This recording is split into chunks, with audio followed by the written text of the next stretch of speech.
OpenAI recently released their AI image generation API. And so in this video, I wanted to show you how you can create an AI agent that makes use of that to generate YouTube thumbnails, add images, and all sorts of different images like that. With that said, let's get started. Let's show an example of how this actually works. So over here, we can type slash image generation. We can type this, and we will have some kind of window like the following, where we can add a specific prompt. So over here we can say something like please create an image of a car in the space, and a text in yellow um, that says space kittens.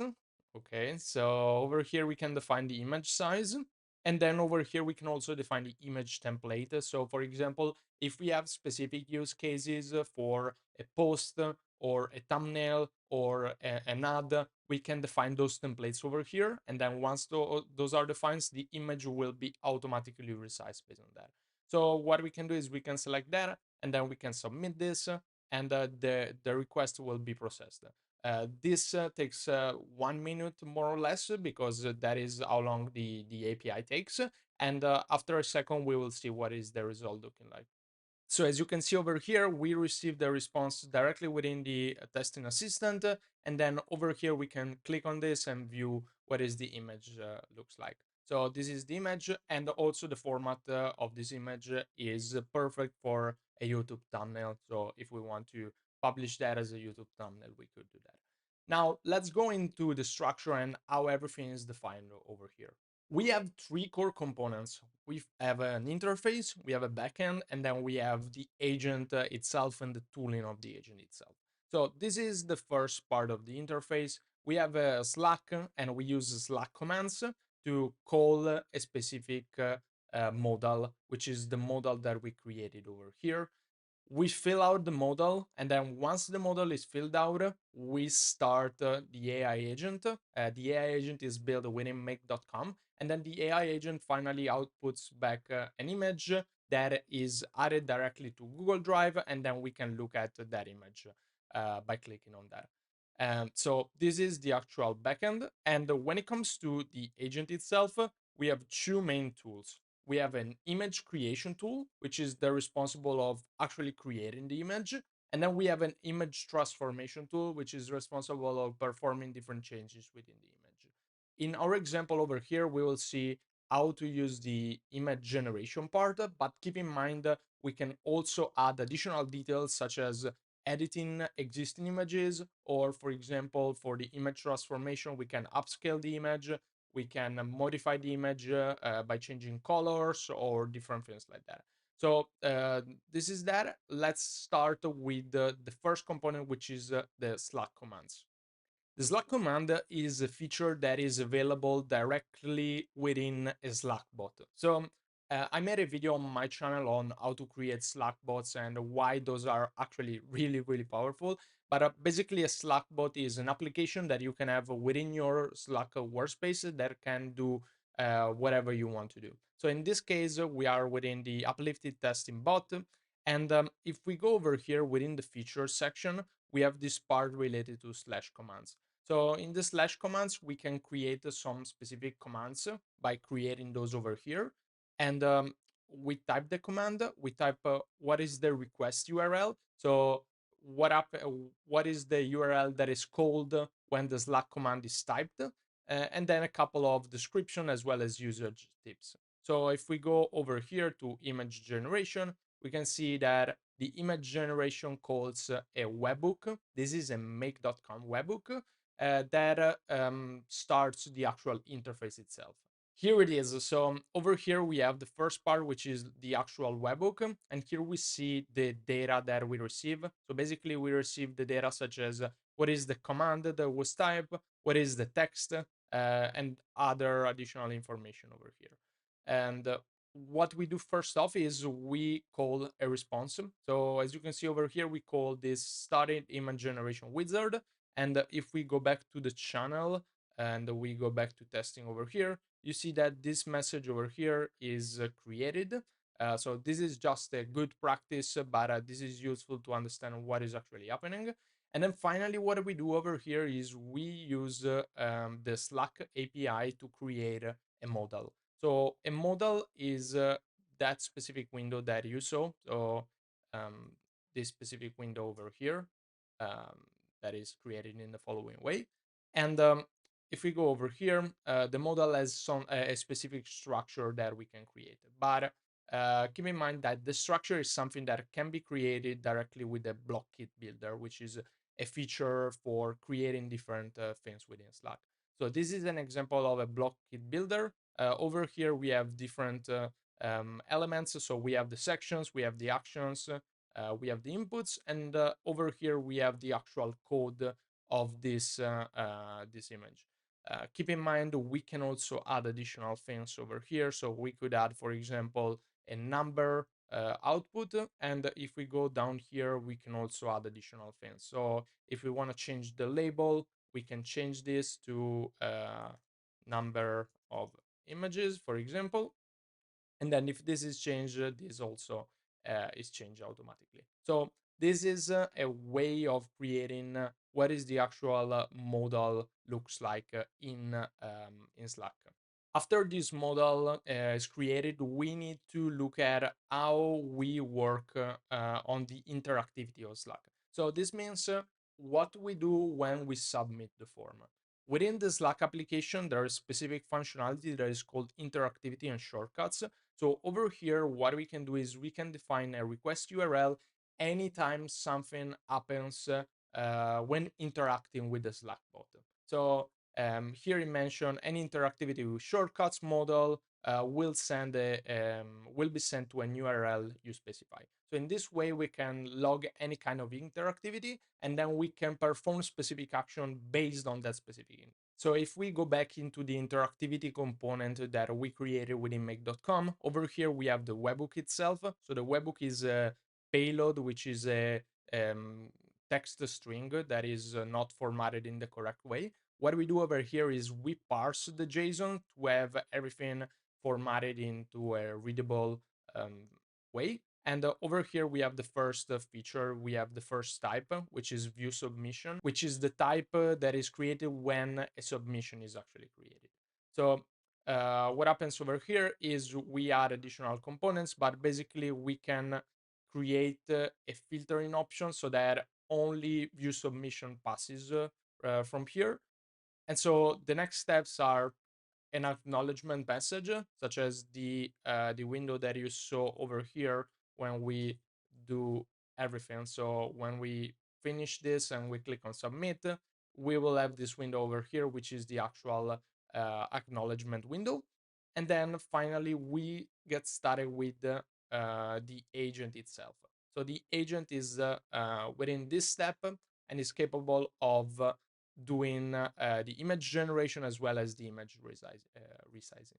So if we go over here, we can see what is the information that is sent to the agent.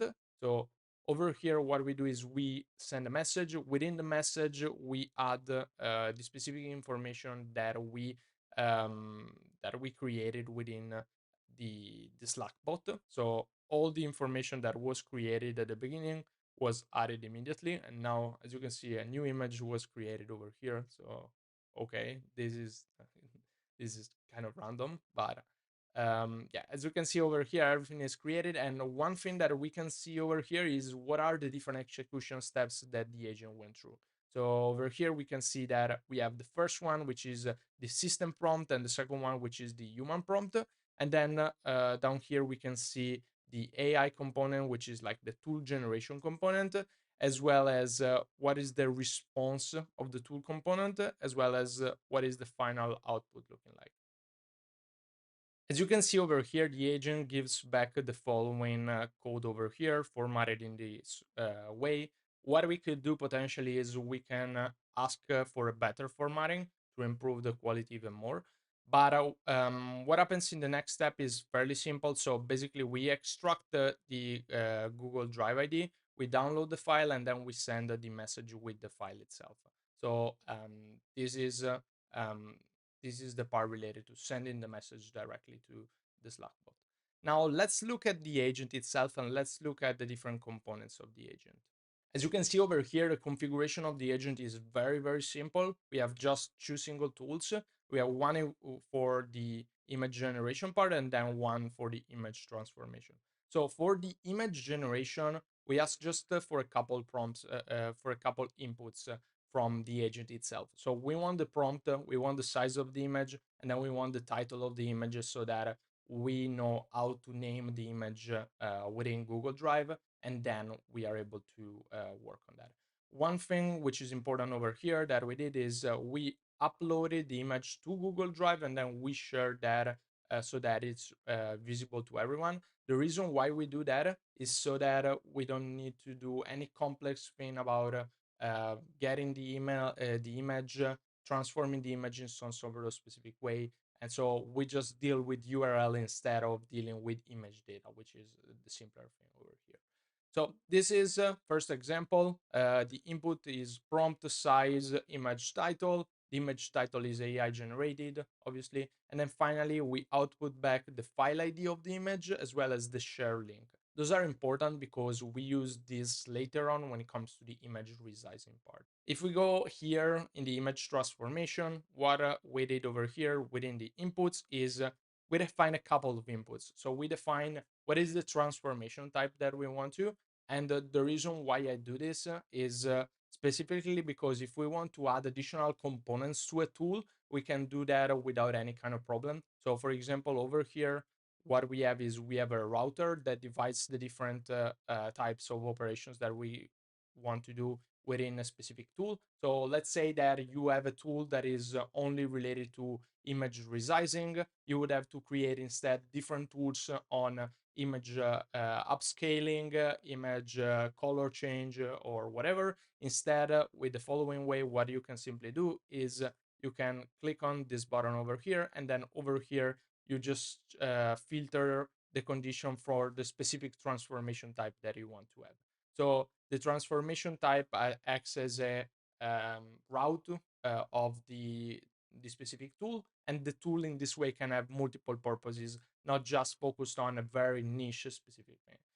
Yeah, if we go over here within transformation type, we can see what is that. So the input is again what the agent receives, and over here we see that we have this to be a select. So this can only be a specific item.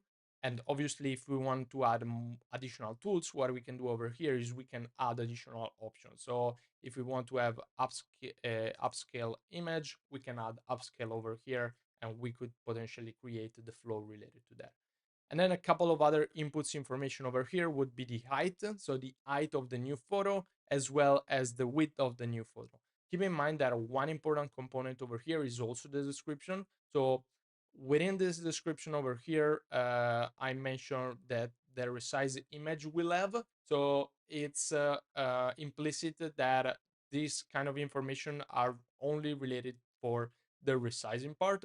So if I wanted to do a better way of defining those kind of metrics, if I were to have additional tools, I should remove resized image, and I should have here something like transformed image. This is just a small thing, but something that helps when you have multiple tool components within a single tool.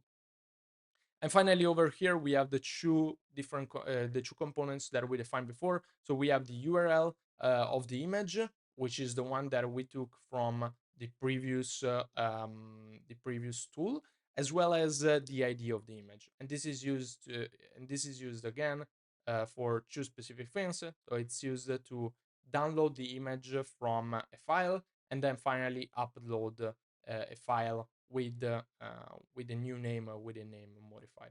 So in this way, we can have this information. And finally, over here, we have the same output structure. So we also output the file URL that is given back to the agent and the file ID that is given back to the agent. So in this way, we just get back a URL from the agent, and this is the final how the final image looks like.